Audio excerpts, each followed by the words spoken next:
Greetings my friends, I'm Vulkk. In this short video today we will be talking about the marketplace, microtransactions, how horrible the marketplace, what's in the impact of that feature in the game is, where it can be useful, where it can hurt your game, why should you stay away from it, why should you use it, and other things like that. First of all, to access the marketplace you need to log into your game save and then it will be available in the main menu.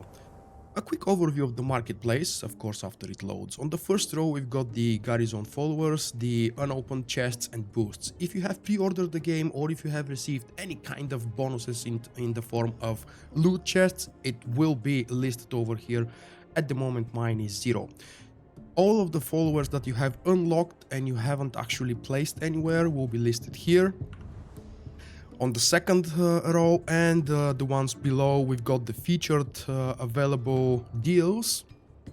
Then we have a bundle. This one currently you can see is discounted, and the last three things are war chests, which are again in 3 different tiers, loot chests, and the last bottom row is boosts. Currently only XP boost is available, but there will be others of course later on. There are 2 currencies that you can use in the marketplace in Shadow of War. The first one is Mirian, the one with the white icon in the top right corner. You can earn that through in-game. Absolutely everything you do, including killing orcs, doing missions, side missions or main missions, rewards you with Mirian. And I have to say, Monolith kept true to their word and their promise. Mirian is being given plentiful. You would probably never ever feel the need for Mirian unless of course you are a loot chest whore and you go crazy with that. The second one on the very top right corner, the gold icon, is actually gold, and this one is related to the microtransactions because you're pretty much unable to earn those by playing the game. There are ways, but we will not discuss them in the video. There is a link in the description down below. You can check out more information about the gold. Basically, gold can be purchased for real life currency. Dollars, euros, whatever your local currency is. And you can spend it to open these various kinds of chests. So, where exactly the marketplace come into play? If you play the game on one of the first 2 difficulties, you're probably aware that there are 3 difficulties available. If you play on easy or normal, you would probably not feel the need to open any chest, to purchase any extra additional chest with real life money, at least until the very last and late stages of the game, where you have actually completed your main storyline with the main quests and you're going for the 100% achievement completion. If you are a completionist and if you don't have those 40 plus hours, actually more like 60 plus hours to spend clearing and completing absolutely everything in the game, then the microtransactions will make your life easier.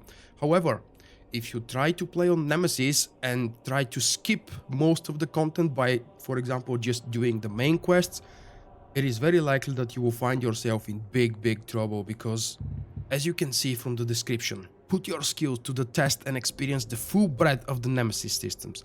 Orcs are smarter and more adaptive, requiring careful consideration of each enemy's weaknesses.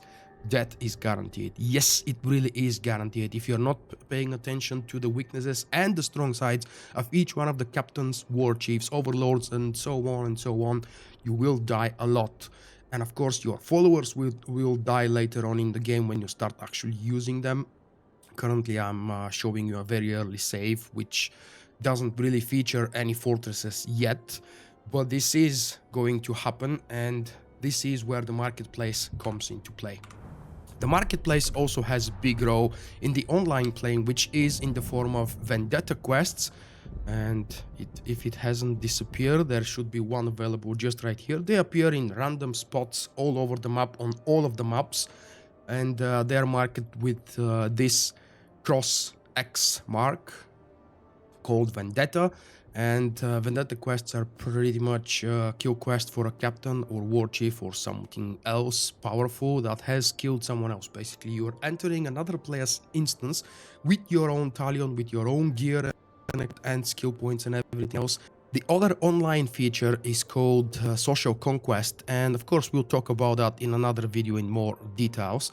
But for now, all I wanted to say is that if you play these online features, or if you're interested to play them, especially in ranked mode, you will probably have to consider spending some real money and buying some of those microtransactions and some of those chests. The other option, of course, is to grind like crazy.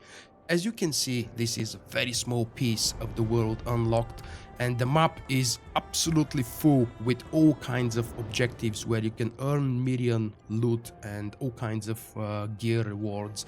And most of them you obviously don't want to use, so you can just destroy them for more million. You can use that million to upgrade and unlock slots, upgrade your gear, or of course purchase loot crates. The contents of the loot crates, again, let's go back to the marketplace, is more or less random, but it depends on what tier you're purchasing. As you mouse over a chest, in the very middle of the screen you can see what that chest will give you. For example, the Assassin's War chest, which is in the featured category, costs 240 gold. This is the real life currency. And it gives you 3 orc assassins, at least one of them will be legendary, and two epics. And it also gives you 2 consumables on top of that.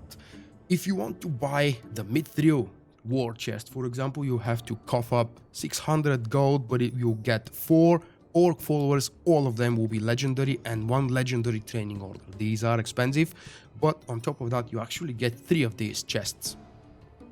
Now let me know in the comments, what do you think of the marketplace? Have you considered spending real life money? I personally believe that microtransactions do not have and should not have a place in a mainly single player focused game, and when they're used in multiplayer they should be only used for free to play games. Pay to win multiplayer games are okay when you're not paying full price to actually own the game. But then, it's my opinion, I still love, absolutely adore Shadow of War. It's a huge improvement and a gigantic step up compared to Shadow of Mordor, which I've spent quite a lot of time with, and I've played through it several times. I'm a huge fan of Lord of the Rings, and the microtransactions definitely did not ruin my fun. One last thing I want to mention related to the difficulties of the game: if you want to just experience the story, you can just start on easy mode and go through the main story quest. You will not experience the full might of the Nemesis system. You will probably never even pay attention to what kind of gear you're using or looting. You will never need to open the marketplace, but you'll see the story. There are a ton of cinematics and the story is really good and interesting. Of course, I'm not spoiling anything for you because you would hate me for that.